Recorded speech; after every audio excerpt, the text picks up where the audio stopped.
অসম জাতীয়তাবাদী যুৱ ছাত্ৰ পৰিষদ মৰাণ আঞ্চলিক সমিতিৰ উদ্যোগত ৩৪ সংখ্যক সন্মিলিত বিহু সন্মিলনখনি উদযাপন কৰিবলৈ লোৱা হৈছে। পৰিষদৰ কাৰ্যালয়ত বিশিষ্ট সাংবাদিক বাছা বৰাৰ সভাপতিত্বত এখনি ৰাজহুৱা সভা অনুষ্ঠিত হয়। সভাৰ উদ্দেশ্য ব্যাখ্যা কৰে পৰিষদৰ চৰাইদেউ জিলা সমিতিৰ যুটীয়া সম্পাদক বিতুপন লাচনে। বক্তব্য প্ৰদান কৰে পৰিষদৰ কেন্দ্ৰীয় সমিতিৰ যুটীয়া সম্পাদক দিগন্ত গগৈ, আহোম গণমঞ্চৰ সহ সম্পাদক অকণ ভূঞা, মৰাণ মহাবিদ্যালয়ৰ অধ্যাপক নবীন গগৈ, সমাজকৰ্মী সূৰ্য বৰগোহাঁই, অবিনাশ চেতিয়া, প্ৰফুল্ল গগৈ, বিশিষ্ট সাংবাদিক যদুনাথ পুৰী, বিমল আগৰৱালা, মিলু খান আৰু বহুতো বিশিষ্ট ব্যক্তিয়ে। অহা ৮ আৰু ৯ মে তাৰিখে বিহু সন্মিলনখনি উখাপুৰ খেলপথাৰত অনুষ্ঠিত কৰা হ'ব। ইয়াক লৈ এখনি শক্তিশালী উদযাপন সমিতি গঠন কৰা হয়। অসম জাতীয়তাবাদী যুৱ ছাত্ৰ পৰিষদে এই বিহুখনত যিসকল ব্যক্তি জড়িত হৈ থাকে তেওঁলোকৰ যথেষ্ট অভিজ্ঞতা আছে। আমি কেতিয়াও নাভাবোঁ যে যোৱা বছৰতকৈ মানে কম ভাল হ'ব। প্ৰতি বছৰে অলপ অলপ হ'লেও ভাল হৈ গৈ থাকে। গতিকে যুৱ ছাত্ৰ পৰিষদে যিটো বিহু পাতে এটা সন্তান এটা আছে, এটা ইতিহাস আছে বুলি মই ভাবোঁ।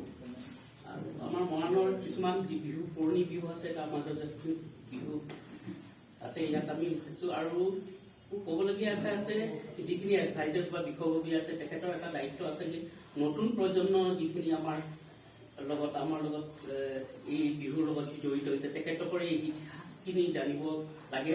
আৰু এই সৎনাম যিটো এটা নাম বিহুৰ আছে সেইটো আমি বজাই ৰাখিব পাৰিলে মই ভাবোঁ আমাৰ কালচাৰেল হেৰিটেজৰ চবতকৈ ডাঙৰ বস্তু যিটো আমি এটা মানে একেলগতে লগ লাগি মানে আমি এটা সুন্দৰভাৱে এখন বিহু মেলা আমি ৰাইজৰ মাজত লৈ যাব পাৰোঁ। ভাল লাগে। সেইকাৰণে মই যুৱ ছাত্ৰ পৰিষদৰ বিহুখন মোৰ নিজৰ যেন লাগে আৰু প্ৰায় কি বুলি কয় কাম কৰি বহুতখিনি ভাল লাগে। মই নিজেই নিজাববীয়াকৈ যিমানখিনি পাওঁ মই সহায় কৰোঁ।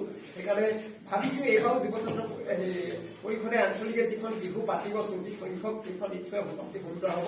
আৰু এই বিহুখনো মৰাণৰ বৃহৎ অঞ্চলৰ সকলোৱে এই বিহুখন আদৰি লৈছে, ভাল লাগিছে।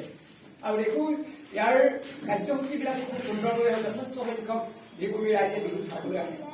তথাপিতো এটা অনুৰোধ কৰিব বিচাৰিলোঁ আৰু বাইদেউ কোৱাৰ নিচিনাকৈ যদি আমি অলপমান যদি সময়মতে কিছুমান যদি কাৰ্যসূচী যদি বাস্তৱ ৰূপায়ণ কৰিব পাৰোঁ তেতিয়াহ'লে মই ভাবিছোঁ যে বিহুখনে আৰু ইয়াৰ সফলতা লাভ কৰিব বুলি সময় দিব বিচৰা নাই।